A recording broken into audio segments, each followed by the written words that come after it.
Olá, eu sou a Raquel Filgueiras, do time de análise econômica do IBP. Estamos aqui hoje para mostrar a vocês alguns insights, extratos do terceiro e-book, uma série que fizemos sobre o setor petróleo e os impactos da Covid para esse setor. Em especial, vamos falar hoje da retomada e das perspectivas econômicas para o futuro próximo. Comigo também está o meu colega Rafael Leme. Tudo bem, Rafael? Tudo bom, Raquel? É um prazer poder estar aqui de novo, né, compartilhando nossas análises, nosso trabalho nesse período, cada vez mais importante nesse período de crise, nesse cenário desafiador para o setor de óleo e gás, e poder trazer aqui um pouco, um extrato do e-book completo que vai ficar disponível para os nossos associados. Também a gente vai ter uma versão para o público geral, né? Então acho que é bem interessante a gente poder discutir um pouco, porque são essas análises que enriquecem bastante nesse momento que a gente está no setor. Então a gente começa novamente trazendo os principais parâmetros, né, que guiam aí a nossa análise da retomada. São questões que a gente analisou esse período e continua monitorando, como, por exemplo, a efetividade, a contenção da Covid-19, porque isso tem ligação direta com os níveis de mobilidade e de consumo, e também com o comportamento do consumidor, né? Então, se você realmente consegue conter a disseminação num prazo mais curto, você pode ter uma resposta mais rápida do consumo e uma recuperação, um ritmo de recuperação econômica mais acelerado, né? Se a gente tiver eventualmente uma recontaminação, esse cenário pode ser diferente, e tudo isso impacta a demanda por energia e por petróleo. E falando em petróleo, olhando para o Brasil, é importante também a gente trazer um pouco do mercado consumidor chinês, entender como a China está se comportando nesse cenário, pois é um principal mercado exportador do óleo brasileiro, e a gente vai falar um pouco disso mais ao final da apresentação. Rafa, é bom a gente perceber primeiro a diferença de expectativa do mercado em relação ao PIB global, à economia global, as perspectivas para essa economia antes da Covid e agora num cenário pós-Covid, né? A gente tinha aí uma expectativa moderada para o mercado global, em torno de 2,5%, 3%, e hoje a gente tem realmente uma perspectiva de retração da economia global. E aí, quando a gente vai olhar para o Brasil, a gente que também não tinha um cenário de um crescimento muito acelerado para o Brasil para o ano de 2020, a perspectiva é de que, de fato, a gente tem uma retração pronunciada da economia brasileira aí em torno de 5%, né? É o que estima a estimativa Focus, né, do Boletim Focus, é em torno de 5%. Então, a gente tem aí uma questão grave, porque o Brasil, a expectativa é de que a economia brasileira tenha uma queda mais pronunciada, de maior magnitude do que a queda da atividade econômica global, né? A gente aconteça isso para o cenário brasileiro, né? Justamente, aqui a gente está sempre falando, né, junto de atividade econômica, de demanda por petróleo. Então é importante trazer aqui a curva da Agência Internacional de Energia, que mostra ali um impacto muito grande nos meses de abril e maio, mas uma queda também na média para o ano de 2020 de quase 9 milhões de barris dia. Segundo a curva da agência que a gente traz no lado direito, tem uma recuperação no segundo semestre, né, uma recuperação até acelerada, mas ainda retornando a níveis inferiores, em 4 milhões de barris aproximadamente, ao que foi observado em 2019. Então é importante a gente entender que a gente está falando aqui de uma queda, aí, olhando já as 4 instituições que nós separamos para analisar, uma queda de cerca de 10 milhões de barris dia, impacto realmente importante. Rafa, sobretudo aí nos meses de abril e março, né, a gente vê essa queda pronunciada da demanda, e aqui está colocada a demanda global, né, por petróleo, enfim. E aí, quando a gente nota essa queda pronunciada, justamente coincide com esse status, com o espalhamento da Covid pelo mundo, né, o crescimento descontrolado da contaminação nos países europeus, no mercado norte-americano, enfim, como esse status da Covid, alçado a status de pandemia, impacta aí, sobretudo, esses meses. Enfim, a China vinha saindo do lockdown e os países, o resto do mundo vai entrando em contato com o vírus, né? Exatamente. E a gente está falando tanto aqui, né, de queda na demanda, é importante olhar também as perspectivas de recuperação, né? Então, a gente traz aqui as curvas clássicas de recuperação de V, em V, U e L, e inspirado numa correlação disso com o setor petróleo, com a demanda por petróleo, que a BCG fez, algumas adaptações que a gente trouxe, dá para entender que atualmente a gente já olha para o cenário de recuperação em V como otimista, porque ele parte de uma premissa, por exemplo, de que os acordos para reduzir a oferta de petróleo no mercado internacional poderiam ser feitos em tempo hábil, né, em magnitude, para compensar a queda de demanda, né? E isso a gente já observou que não foi bem sucedido nesse segundo trimestre de 2020.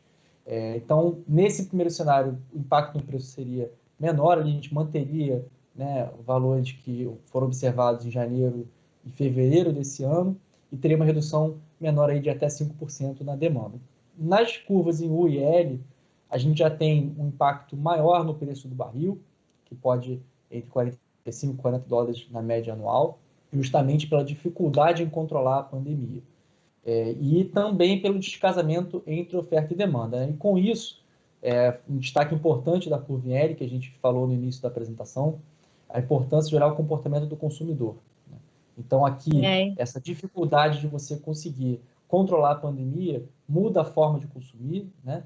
Muda as relações de consumo, reduz a demanda, e isso pode ter um impacto no longo prazo, que pode chegar a superar 10% por alguns anos, né?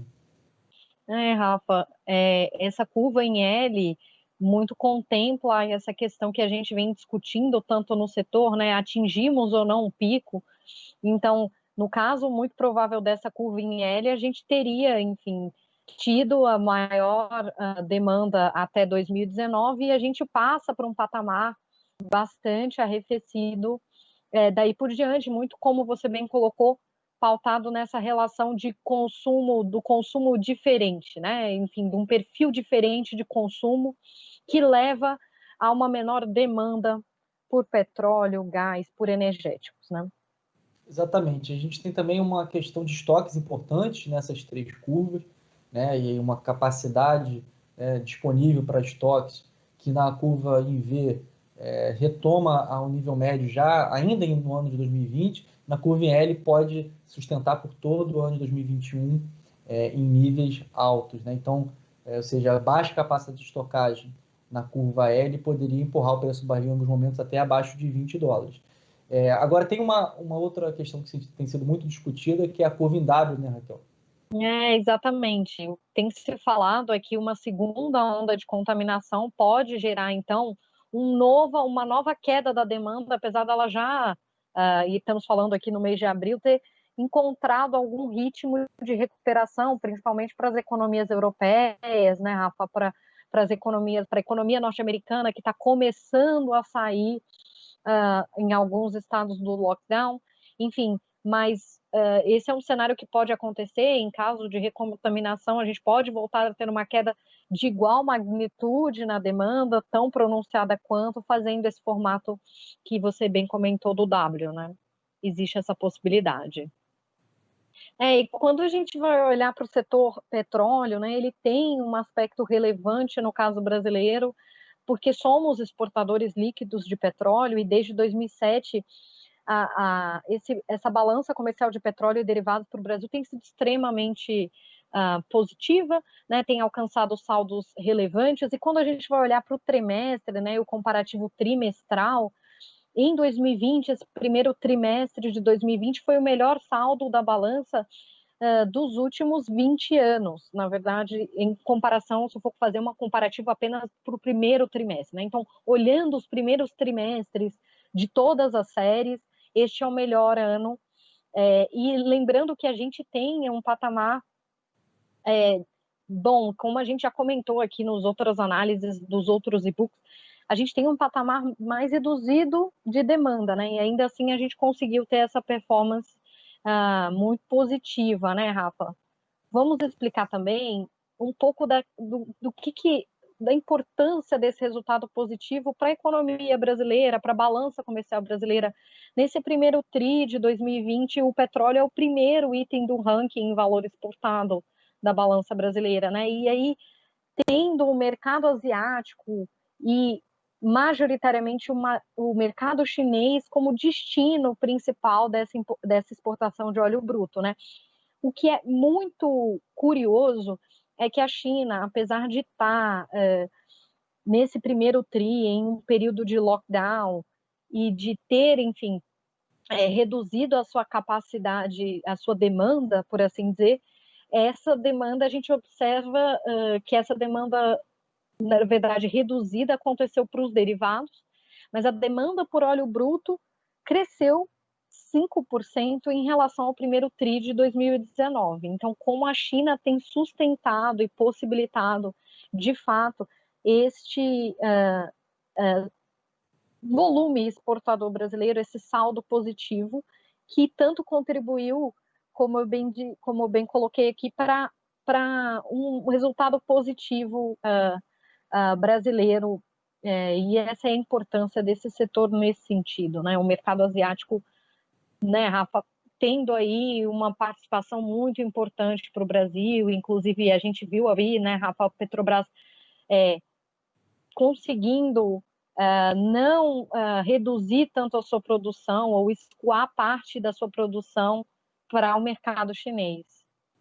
Exatamente. Então é muito importante a gente ter esses dados de importação da China que surpreenderam, né? Principalmente para o petróleo, para o óleo cru, não tanto para os derivados como esperado. E isso mostra, né, isso prova como é importante acompanhar essa trajetória da China, acompanhar esse momento de relaxamento nas medidas de isolamento, retomada econômica, retomada da demanda e, eventualmente, esperar que isso possa continuar compensando parcialmente uma queda do mercado doméstico, né, de demanda do mercado brasileiro. Então, acho que isso mostra um pouco de como é importante a gente analisar aqueles parâmetros que foram colocados no início da apresentação, e eu acho que com isso a gente ter a oportunidade de compartilhar também esses principais pontos e análises com vocês é muito enriquecedor nesse momento de crise que a gente vive. Então, reforçar novamente que temos, né, Raquel, a versão completa do e-book com outras análises disponíveis para os associados, e reforçar também meu agradecimento aqui, a oportunidade, todo mundo que trabalhou para, né, tornar essa gravação possível, e a oportunidade de representar aqui o IBP e a gerência de análise econômica. Exatamente, Rafa, eu agradeço imensamente a oportunidade, a sua participação aqui hoje, e a gente poder contribuir para esse debate é extremamente enriquecedor, né? Esse é um dos drivers do IBP. Enfim, eu peço que sigam o IBP nas redes sociais, no LinkedIn, no Instagram, participem dos nossos fóruns de debate. Lá tem outras informações, o site do IBP está repleto de informações também, a página da análise econômica no site do IBP, o Observatório do Setor, é um espaço aberto, onde vocês podem ter acesso a outras informações de interesse da indústria. Estamos aqui encerrando essa participação hoje. Mais uma vez, muito obrigada pela oportunidade. Esperamos vê-los em breve. Cuide-se.